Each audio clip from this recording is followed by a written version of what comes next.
Assalamualaikum warahmatullahi wabarakatuh. Bismillahirrahmanirrahim. Alhamdulillahirabbil alamin. Wa bihi nasta'in ala umuri dunya waddin. Wassalatu wassalamu ala asyrafil anbiya'i wal mursalin sayyidina Muhammad wa ala alihi wa ashabihi wa man tabi'ahum bi ihsanin ila yaumiddin. Rabbi shrah li sadri wa yassir li amri wahlul 'uqdatam min lisani yafqahu qawli. Alhamdulillah, Fadil Tuan Imam, Tuan Bilal pengurusi, ahli jawatan kuasa, tuan-tuan sidang jemaah yang dirahmati Allah sekalian. Alhamdulillah. Mohon ampun maaf tuan-tuan yang sebanyak-banyaknya kelewatan yang tidak dapat dijangka kan, jalan terlalu jam tuan-tuan. Daripada keluar rumah daripada RTM tuan-tuan sampai sini. Masya Allah, hujan lagi. Alhamdulillah. Tak apa tuan-tuan, kita lihat apa yang telah saya sebut dalam bulan yang lalu. Ciri yang kedua kepada orang yang dinamakan ciri-ciri kepada ahli syurga adalah orang yang menahan marah. Dan Islam melarang umatnya menjadi orang yang pemarah tuan-tuan. Dan menahan marah ini adalah sifat yang terpuji, ya. Dan sebab itu Nabi SAW dalam satu hadisnya yang masyhur tuan-tuan, Nabi, ada seorang lelaki berkata kepada Nabi, berikanlah nasihat kepada aku. Lalu Nabi bersabda, la taghdab, 3 kali, jangan kamu marah, jangan marah, jangan marah. Dan lelaki ini meminta nasihat lagi, meminta nasihat lagi, lalu Nabi pun sebut lagi, jangan marah. Hadis riwayat Imam Bukhari. Kata Imam An-Nawawi rahimahullah, maksud jangan marah ni, jangan kita melepaskan kemarahan kita. Larangan ini bukan ditujukan kepada rasa marah itu sendiri, bukan kepada rasa marah tu. Sebab Nabi pun marah tuan-tuan. Nabi pernah marah tuan-tuan. Waktu Nabi membahagikan harta rampasan perang Hunain dan perang Taif di Ja'ranah itu, Nabi tidak memberikan apa-apa. Seolah-olah Nabi itu tidak adil dalam memberikan harta rampasan itu. Lalu apa dia tuan-tuan, seorang lelaki datang kepada Nabi dan berkata, kamu berlaku tidak adil. Nabi marah. Kalau aku ni tak berlaku adil, siapa lagi akan berlaku adil? Sebab perintah Nabi itu tentu datang daripada Allah Subhanahu Wa Taala. Laki itu, Nabi marah kepada laki itu. Kalau aku ni tak berlaku adil, siapa lagi akan berlaku adil? Marah pada tempatnya tuan-tuan. Marah pada tempatnya, bukan marah. Kita ni kadang marah bukan pada tempatnya tuan-tuan. Kita marah orang lain kena marah. Kan tuan-tuan? Itu maknanya apa? Kita melepaskan kemarahan tu kepada orang lain, bukan rasa marah itu. Sebab marah itu adalah tabiat manusia yang tidak mungkin dapat dibuang. Itu sifat lazim manusia, tapi kena kawal. Maka dengan itu hadis tersebut mengandungi larangan jangan menumpahkan kemarahan, menjauhi sebab-sebab munculnya rasa marah. Kita tahu dah, kalau kita masuk tempat ni kita jadi marah, kan? Aku tak boleh pergi masjid ni, nak mengamuk je, rasa tak puas hati. Baik jangan pergi, kan? Pergi tempat lain. Baik, ataupun apa tuan-tuan, aku tak boleh jumpa orang ni nanti jadi gaduh. Baik, jangan jumpa. Baik, menjauhi penyebab rasanya marah dan mengelakkan perkara yang membangkitkan rasa marah. Itu dia. Jangan kita cari sebab untuk menjadikan kita orang yang marah. Sebab itu Nabi memberikan beberapa cara. Pertama, membaca ta'awuz. Nak mengelakkan rasa marah ini membaca ta'awuz. Isti'azah maksudnya a'udzubillah. Diriwayatkan daripada Sulaiman bin Surad radhiyallahu an, ada 2 orang lelaki yang saling mencela di hadapan Nabi. Sedangkan kami sedang duduk di sebelah Nabi, orang tu bergaduh. Salah seorang daripada duanya mencela kawannya dengan penuh kemarahan hingga wajahnya menjadi merah. Maka Nabi berkata, sesungguhnya aku akan ajar kamu satu kalimah yang jika diucapkan akan menghilangkan rasa marah yang ada padanya. Iaitu sekiranya dia membaca a'udzubillahi minasyaitanirrajim. Setelah itu orang berkata kepada orang yang sedang marah tadi, tidakkah kamu mendengar sabda Nabi? Dia menjawab, aku ini bukan orang gila. Aku dengar, aku bukan gila, aku tahu.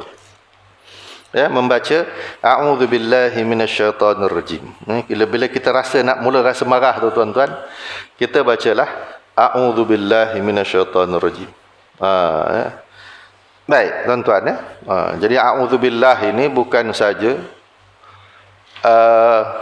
tuan-tuan ya, dalam kita nak mula baca Al-Quran, memanglah kita a'udzubillah dalam banyak perkara isti'azah. Kita minta kepada Allah perlindungan daripada syaitan. Yang kedua, duduk. Apabila dengan isti'azah itu marah tu belum hilang, maka orang yang marah itu disarankan untuk duduk. Ini berdasarkan hadis Nabi SAW yang diriwayatkan oleh Imam Ahmad dan Abu Dawud. Diriwayatkan daripada Abu Dzar bahawa Rasulullah SAW bersabda, apabila salah seorang daripada kamu marah dalam keadaan berdiri, hendaklah dia duduk. Jika belum hilang, maka berbaringlah. Bila berdiri, marah duduk. Tak duduk, lepas duduk tak boleh hilang juga, kata Nabi. Baring. Tapi baring, orang marah boleh tidur tak tuan? Orang marah ni, boleh tidur tak? Memang tak boleh tidur. Tu. Jadi caranya apa dia? Baring dan teruslah baca isti'azah. A'udzubillahi minasyaitanir. Baca sampai rasa marah tu hilang. Tuan-tuan, kadang kita kena fikir balik tuan-tuan, sebab apa kita marah? Kan? Cakap senang tuan-tuan, berapa banyak kereta saya marah tadi kat jalan. Kiri kanan kita pun tak tahu dia nak pergi kiri atau pergi kanan. Kan? Jalan sesak, dia pun kiri kanan. Kan tak sampai aku kan dekat Suar ni kan. Kan? Kita dah nak cepat. Kan? Baik tuan-tuan, sebab kadang-kadang kita tak tahu kenapa kita marah. Kita kena tahu kenapa kita marah. Bila kita fikir, betul tak aku marah ni? Oh, tak betul. Kan? Tak betul.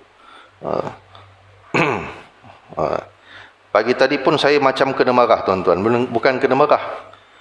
Staf saya tu cakap dia macam marah tuan-tuan. Kau janganlah marah. Dia kata saya tak marah ustaz, tapi suara dia macam marah. Sebab apa dia marah saya tuan-tuan? Saya tak tengok email dah berbulan-bulan tuan-tuan. Ustaz dah ada berapa ribu-ribu email. Kata, ya Allah, ini 3 hari aku tengok ni, itu tak habis. Jadi dia marah tuan-tuan. Dia takut nanti ada komplain dan sebagainya. 3 bulan, berapa bulan dah tak tengok email tuan-tuan. PKP. Malah nak tengok tuan-tuan. Tapi yang penting buat kerja.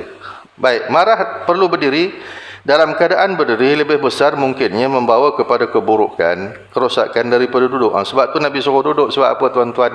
Kalau marah, kaki tangan semua naik. Kaki tangan penyepak, hentak meja, pecah cermin.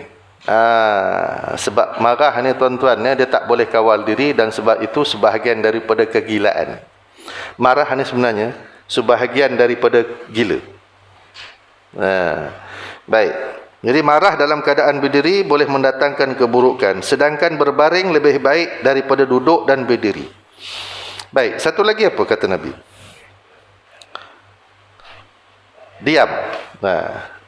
Diam itu juga ubat yang mujarab untuk menghilangkan marah. Kerana kata Nabi, semakin banyak bercakap kadang-kadang tidak terkawal, hingga bercakap perkara yang tercela dan membahayakan diri dan orang lain. Sebab itu kata Nabi SAW, apabila dalam kalangan kamu semua tengah marah, diam. Orang bergaduh ni, diam. Tuan-tuan, orang tengah bergaduh ni, bini bising, cuba diam. Marah pula. Orang tengah marah ni diam. Pula dah. Tengah marah pun salah. Diam pun salah. Cakap pun salah tuan-tuan. Terlebih baik kata Nabi apa? Diam. Orang tengah marah, diam tuan-tuan. Kalau boleh diam, tu terbaiklah tu. Kan tuan-tuan, ada tengah kawal marah. Dan yang paling baik adalah mengambil air wudu. Ya, mengambil air wudu. Ambil wudu. Dah ada wudu nak pergi ambil air. Ya. Baik. Sebagaimana telah dinyatakan sebelum ini, marah itu datang daripada syaitan yang diciptakan daripada api. Dan api dapat dipadamkan dengan air. Oleh kerana itu, sifat marah boleh dipadamkan dengan cara berwudu. Sebagaimana sabda Nabi SAW dalam hadis yang diriwayatkan oleh Imam Ahmad, sesungguhnya marah itu daripada syaitan, dan syaitan itu diciptakan daripada api, sedangkan api dapat dipadamkan dengan air. Maka apabila dalam kalangan kamu marah, berwuduklah. Marah ni pergi ambil wuduk. Marah pergi ambil wuduk. Itu beberapa perkara yang disuruh oleh Nabi.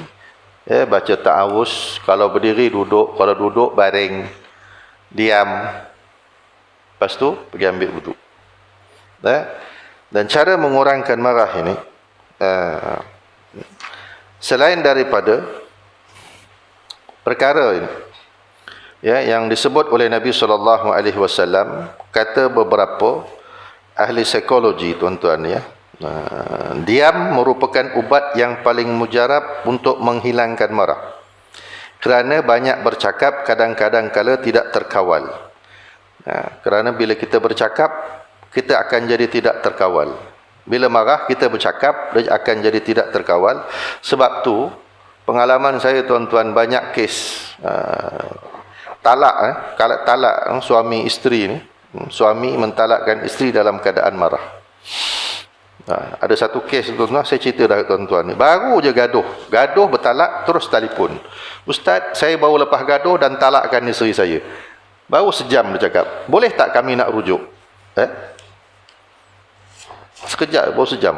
Maknanya apa, tuan-tuan? Memang punya kerja syaitan. Dan satu lagi, tuan-tuan,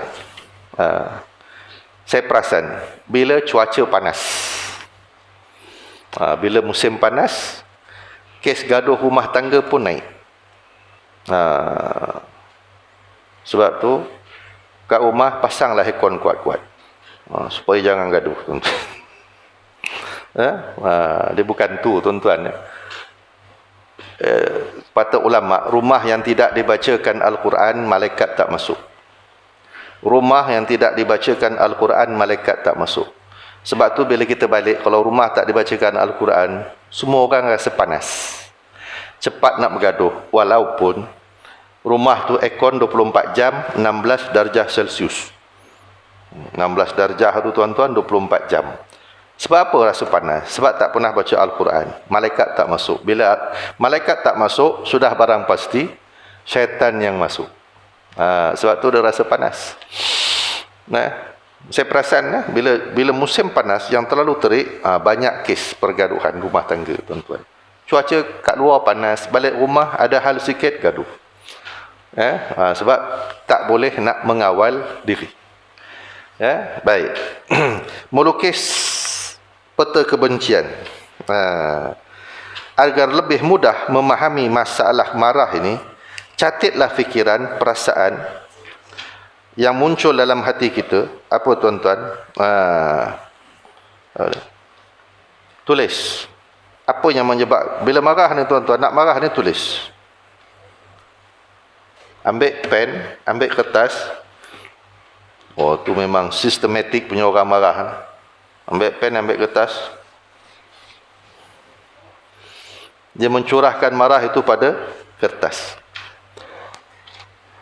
Ada satu benda, tuan-tuan, ni macam apa lah. Saya kata ni, benda ni bulat, bak tempat orang tumbuk.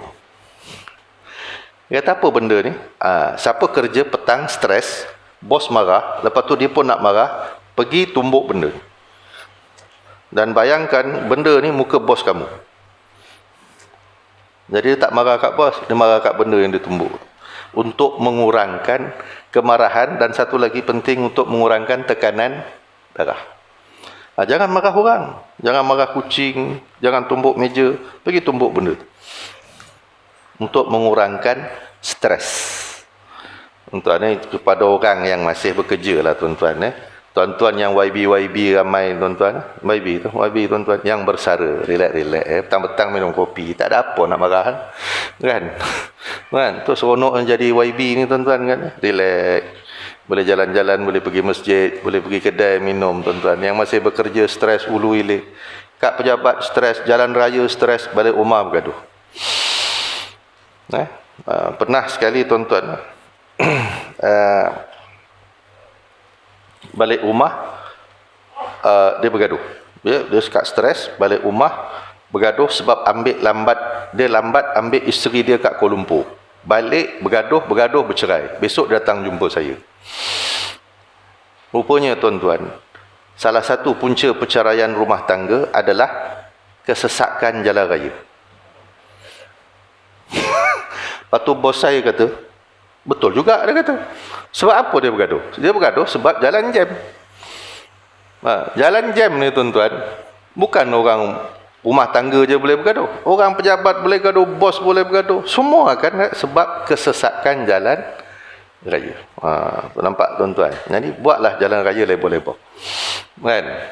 Masalahnya kenderaannya tak pernah kurang tuan-tuan. Kenderaannya tak pernah kurang, jalannya bersatu je tuan-tuan. Cuba tuan-tuan bayang. Jalan dia tak pernah lebar, bangunan bertambah, masyarakat bertambah, kereta kenderaan bertambah. Jadi sebab itu orang di zaman moden ini terlalu stres bandingkan dengan orang yang zaman sebelum daripada ini. Jadi bagaimana nak mengawal stres itu amat penting. Baik, yang kedua. Muhasabah, apa yang menyebabkan kita marah? Ketika suatu masa kita sedang memandu kereta, lalu di tengah jalan itu berlaku kesesakan lalu lintas, kemudian kita marah. Apakah sikap marah ini membawa penyelesaian? Tak, kita marah-marah dalam kereta ni, jalan jam, dia tak menyelesaikan masalah. Jawapannya tentu tidak. Jalan tetap sesak, bahkan racun arsenik dalam tubuh kita semakin banyak. Dia kata, ahli perubatan ni kata, bila kita makin marah duduk dalam kereta, racun arsenik. Dia tak sebutlah racun arsenik tu macam mana. Dalam tubuh kita akan semakin banyak. Dan akan mengganggu kita yang duduk dalam kenderaan. Lepas tu kita duduk dalam kenderaan tak ada udara segar kan. Betul-betul udara air condition yang bertutup rapat. Tak boleh buka, asap keluar pula masuk kan. Jadi semakin marah dibiarkan bertambah besar dan semakin lama akan membawa kesan negatif yang menimpa diri kita.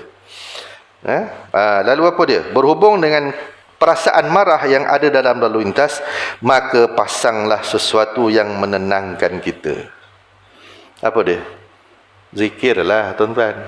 Jangan nyanyi pula dah. Kan?